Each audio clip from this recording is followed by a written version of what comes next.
Hey, what's going on, guys? TalkNorwichCity here, back for a new series. You might be thinking, Jack, why have you just shown us what you're having for breakfast?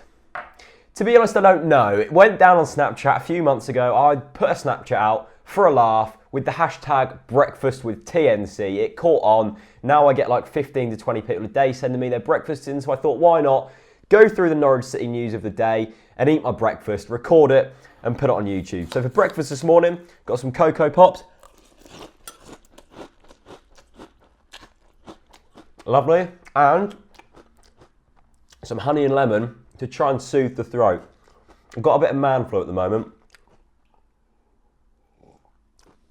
so that goes down like a treat. So we've got some Norwich City news today, a couple of different ones.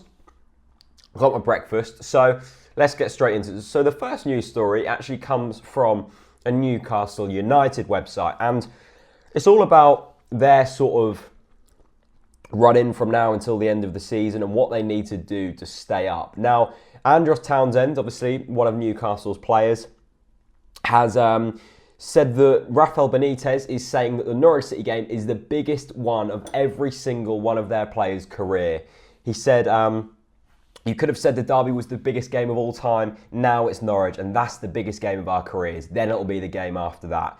We have 8 cup finals to come up, and we need to treat them like that. We need to start picking up points sooner rather than later. So it basically goes into detail in this article about how Rafael Benitez has gone in there and tried to change the mindset. It seemed that Newcastle was sleepwalking to relegation. Now Rafael Benitez is in there and he's really changed the mentality of that side. I'll link all of the articles in the description. I basically pick out 4 or 5 of the best articles I find in the day related to Newcastle United. So a massive game coming up this Saturday. I'll be previewing it as normal, probably on Thursday. But yeah, massive game for Newcastle, and their players are certainly up for it. And it's a massive game for us as well. The next article is all about Vanis Adedra-Foe and whether he will be making the team from now until the end of the season. And apparently, according to the Pinken, Vanis Adedra is firmly in Alex Neil's thoughts for Norwich City's run-in. We saw him come on against West Brom. He's been very unlucky since he came to the club with injuries. I actually really rate Vanis. He had that period around the Christmas mark where he was just absolutely fantastic. Then he picked up another little niggle. I mean, we paid decent money for Vanis. I think it was $4.5 million. And he came in with big expectations, but he hasn't really hit the ground running, mainly because of that horrible injury picked up at Sheffield Wednesday away last year. But Alex Neil said Vanis was a bit unfortunate that he was involved with the squad, played a few games, and then he got a calf injury that ruled him out for a couple of weeks. But he is certainly in and around the squad. He's also talked about Patrick Bamford. He said Patrick has a lot of quality and can be a big player for us over the run-in. He was the Championship Player of the Year last year, and when you look at the price Benica-Fobe went for in January, it shows how much he is potentially worth and what a good player he's brought in. So from there, I'm reading that Alex Neil might want to be signing Patrick Bamford on a permanent deal. He's talking about what he's potentially worth and the good player that we've brought in. I would love to see Patrick Bamford on a permanent deal. I rate him. I think he's a good young player with a good head on him. And I really like Patrick Bamford. The next story is all about the international break. It is a debate from Lee Boz on Vital Norwich. I really like the sort of unofficial Norwich websites. I'm an unofficial Norwich City YouTuber, so I have full respect to anyone going out there and writing their opinions. But it basically goes in to talk about what a crap idea the international break is. And I couldn't agree more. What a stupid time to put an international break on in the middle of some teams are going for the title, some like us are trying to stay up. And it goes on here. Sebastian Bassong, he'll be a likely starter for Cameroon tonight in South Africa. With qualifying for the African Cup of Nations, it is fully undecided and it's going to be played at the highest level. Then he's going to be getting on an 8-hour flight back. So that's Thursday.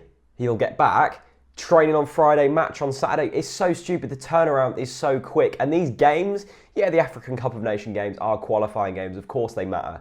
And the players are going to be fully up for playing for their country. But it just seems so unorganised. And it could be done in a better time of the year. As well as that, it goes on to talk about Brady, Close, Olsen and Houlihan, all likely to start in their international games. All friendlies don't matter, but international pride at stake. They're going to be going for it. But Russell Martin's not in the squad for Scotland. But it is the same for Newcastle. You've got Mitrovic and Bamford, Doumbia, Sissoko and Elliott, and also Wijnaldum all likely to start. It's a terrible, terrible time for both teams, but I suppose it does level out. And finally, we've got an article from John Punt, a good friend of mine. Well, I say a good friend of mine. I know him on Twitter. He's a nice guy. All about Kyle Lafferty and basically saying, let's just write this off now. Kyle Lafferty is gone to Birmingham. We won't be seeing him again. You know what? I'm still slightly split on Kyle Lafferty. I think he was a decent player. I think he would have cut it in the Championship, but we got promoted. Harsh reality is he wasn't good enough for the Premier League. He wasn't given a chance. Yes, okay, but that's probably because he wasn't good enough. We get to see Kyle Lafferty once a week. Alex Neil sees him for 4-5 hours a day. He knows that he wasn't good enough. I respect Alex Neil's judgment on players, and clearly Kyle Lafferty wasn't good enough. As well as that, you can't be slating fans on Twitter. He's clearly a bit of a how can I put it?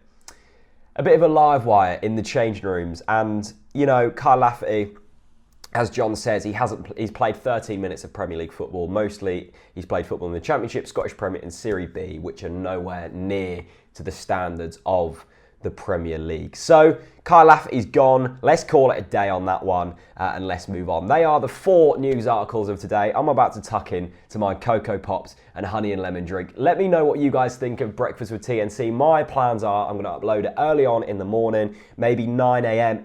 not every day, 3 times a week, probably 3 to 4 times a week, 9 a.m. every morning. It gives you a chance to catch up on the news stories. It gives you a chance to see what I'm having for breakfast. But mainly, I want to know what you guys are having for breakfast and what your favourite news story is. So let me know in the comment section below. And also, if you let me know your favourite the breakfast that you're having in the comment section, I will pick the best breakfast from the comment section and give some Norwich City stickers away. So there are prizes up for grabs here.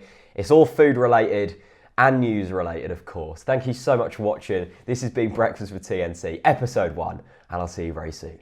Peace out. What's going on, guys? TalkNorwichCity here, back for another video. I hope you guys are doing really well. Today I'm back for my top 5 goals so far this season. The reason I want to do this is because we've actually scored some really nice goals this season and actually scored quite a few of them. I want to keep the positivity going into the next game, so I thought why not concentrate on the positives this season. So this is the top 5 goals of the season. In at number 5.